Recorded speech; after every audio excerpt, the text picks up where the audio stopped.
All right. So now that leads us on to the next and the final one of part two. End. That was a good segue. It says, the board and I, Mm-hmm. chairman, will be presenting to you this sheet upon the vision that we're striving to mold our lives and your lives into toward becoming a world reckoning power of people with integrity and dignity. So they said that we finna mold, we molding us. We not only molding ourselves, we molding you as well. Fact. As we change, you're gonna change. As I grow, you too, you will grow because I know that our goals are so interrelated, right? This Fact. Mm-hmm. that everyone must do their share. Everybody has a responsibility for we make up the organization as individuals who have come together as a collective, right? Mm-hmm. Okay, so if I'm gonna help mold me, I got to help mold you. Each one teach one, right? Right. Mm-hmm. That our concept and ideology of organization, concept meaning ideas and ideology meaning the origin of those ideas, right? Right. Right. It's based upon us becoming a proud, productive group of people, thinking before, when, and after we act. Always looking to see the near as well as the far, right? Right. So now let's go and see where we get that from. That's it. We get that from the voice vision of the chairman. Mm-hmm. It says, my fellow brothers, this is the man speaking himself. My fellow brothers of this great struggle, striving to become that reckoning power beyond boundaries without measures. Beginning today and bi-weekly in the future, the board and I will be presenting to you this sheet upon the vision that we're striving to mold our lives and your lives into, toward becoming a world reckoning power of people with integrity and dignity. Our imprisonment should not be viewed as being confined in any every way as the New World Dictionary defines imprisonment. So, how do the New World Dictionary defines imprisonment? What is the definition of imprisonment? Let's see what they say. Imprisonment, the state of being in prison, captivity, incarceration, internment, confinement, detention, custody, captivity, penal servitude, hard labor, duress, right? All things that are designed to be bad, right? All things that are designed to keep us held down from a mental as well as emotional as well as physical standpoint. Now look what the brothers say. The brothers say, but we should view this predicament as being a great learning experience with all of us striving on the same plane of educational, economical, political, and social development. Seeing this fall into the pit being a gain in our wit. Not, you know what I'm saying? So think about what the man is saying. Taking each task in life that we begin, never leaving it till it's done. Be the labor great or small, doing it well or not at all. This is the thought concentration that's being voiced by your executive staff. Our concept and ideology of organization are based upon us becoming a proud and productive group of people, thinking before, when, and after we act. Always looking to see the near as well as the far. Forever concentrate on our objective. Knowing that miracles only happen in the movies. And that in real life, you have to work persistently to win, to be successful. Taking upon the organization's oath of persistence that one, I'm going to read all of this here because this is very important. That one, we will persist in our struggle to become an organization power of people, and we will be successful. He's saying in the dope. We're going to persist. We're going to keep going. We're going to have perseverance. We ain't going to never stop, and we're going to be successful no matter what. We were not delivered into this world in defeat, nor does failure course in our veins. Your veins, the veins that you have, failure don't course through them veins. Success, accomplishment courses through our veins. We are not sheep waiting to be prodded by the enemy of stupidity and ineffective management of our life affairs. We are a lion, and we refuse to talk, to walk, to sleep with the sheep. The slaughterhouse of failure is not our destiny. Now, this is the one that I truly love. We will never consider defeat, and we will remove from our vocabulary such words and phrases as quit, cannot, unable, failure, unworkable, hopeless, and retreat, for they are words of fools. They are words of fools. So when somebody tell you they can't do something, what you basically looking at is like, man, you a fool, man. Only fools speak that way, something that you can't accomplish. Don't tell me what we can't do. Show me how we can do it and how long it's going to take for us to do it. We will avoid despair. We will toil and we will endure. When you toiling, that means you working. Right. You putting that work in. And we're going to endure. That endurance, you got to have that endurance to continue moving forward. We will ignore the obstacles at our feet and keep our eyes on the goals of our organization. And the goals of our organization, overall goal is growth and development. And how we accomplish growth and development is through education, economic, political, social development. Love, life, Lord, is knowledge, wisdom, and understanding. We will persist. We will persist with knowledge that each failure will increase our chances of success at the next attempt.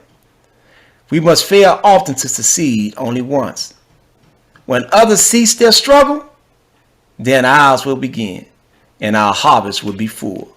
We will not allow yesterday's success to lure us into today's complacency, but this is the great foundation of failure. As we travel, we'll travel with the realization that one of the greatest principles of success is if we persist, strive together, we will win. So we got to persist together. We got to strive together and we will win. We'll never be able to win and be successful if we are being pulled in 14 to 15 different directions. And I want everybody to know this here. Signs and symbols are for the conscious minds. So pay attention to what's being said and what's being done around you.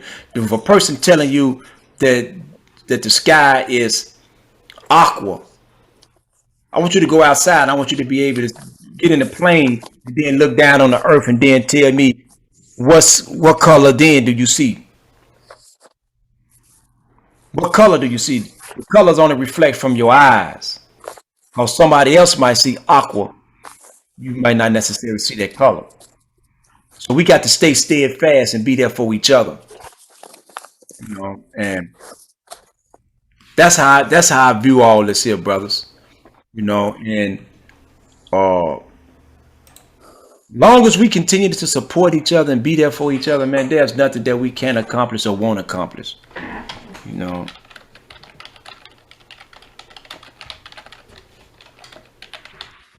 So let's keep moving forward.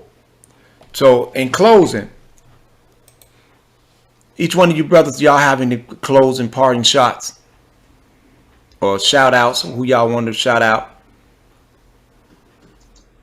Well, okay, on some personal things, Yes, sir. I want to shout out the state of Maryland Shout out because to Maryland. I understand that Maryland is striving to struggle for education, economic, and political development. The reality is, beyond Maryland, we have to accept the truth that our goal and our obligation is to build society.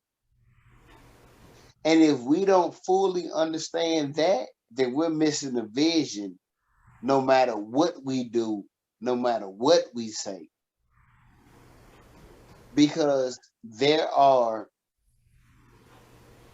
and I hate to put it like this, there are aspects of society, civilization that we uphold.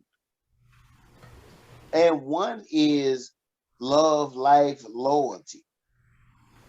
If we're not giving our love, life, and loyalty to the well being of society itself, we are missing the vision. If we're not giving our knowledge, wisdom, and understanding to society, then we are missing the vision. So, therefore, the vision in itself is to establish civilization, to establish a governmental structure that allows us to uphold not just what we believe in, not just what we teach, but what we understand is able to benefit society. That's what I would like to say personally. My brother, peace. Well taken, well understood. And we do have an obligation to benefit society because that is what we have been taught. That is what we have to be able to acknowledge and look beyond ourselves and see that the world is just bigger than our small little confinement, our little minuscule way of thinking. And brother Midnight. Um, you know, for this particular second study group, I think it was just imperative that people understand, you know, that the literature, the blueprint, they are one. A lot of people have the misconception that the literature and the blueprint are separate, but they are one. You know what I mean? And that's what I believe that the originals were teaching, the true essence of oneness, the true essence of being unified and consolidated. Unified coming from the root word unit, which means oneness, and consolidated meaning together. You know what I mean? And that to me spells out one mind, one body, one soul. You know what I mean? One love. They really wanted us to understand that organization is really a concept to teach us how to flow in society. You know what I mean? From an organizational structure aspect. You know what I mean? And then when we truly understand that, we can go on utilizing the methods of growth and development, which is educational, economical, political, and social development. These things are conducive to our overall goals and objectives, and, these things also take a lot of negativism that could, keep us from moving forward. You know, we have to come to a mindset where we're about progress. And that's what it's all about. And I'm glad the originals could see the future. You know what I mean? They had, because the vision within itself is a spiritual awakening. You know what I mean? And that's the true essence of the vision. It's a spiritual awakening. You know what I mean? And the mind itself, when you have the understanding of what being spiritual is all about, it's about, you know what I'm saying, having an understanding of the mind. And I appreciate that. And that's all I really have to say. All right, my brothers. I would like to thank each and every one of you. Thank both of y'all for even taking the opportunity, man, to come on, man, and to share your thoughts, share your ideas, and share your portion of understanding with the masses. Because when we all share our thoughts and our understanding with each other, then that's how we grow and develop. Iron sharpens iron, and man sharpens man. And I want to give a big shout out, man, to all the peoples, man, who are doing the work. If you are truly doing the work, that is what's going to be seen. That is what's going to people are going to radiate. See, a person can talk your ears off, but do you see their work? Look at their work. Look what they have done. Don't just let them talk your ears off. Let them show you that work. And I ain't just talking about somebody going out here shooting somebody or doing something crazy. I'm talking about the positive and productive work that the organization is built upon, that has been laid down for us. And on that note, this has been another episode of Positive Lifestyle Management Blueprint Study Guide section. And I want to thank each and every one of you for being there and supporting us and helping us grow and develop. Get all your friends and get all your loved ones to subscribe to Positive Lifestyle Management. There's no other platform like ours. No other platform is going to be able to, no other platform is teaching the way we're teaching. No other platform is giving it up the way we're giving it up. So come and support Positive Lifestyle Management, Reconstructing Minds Inc. And on that note, you all have a, like to say, thank you, thank you, thank you. Peace.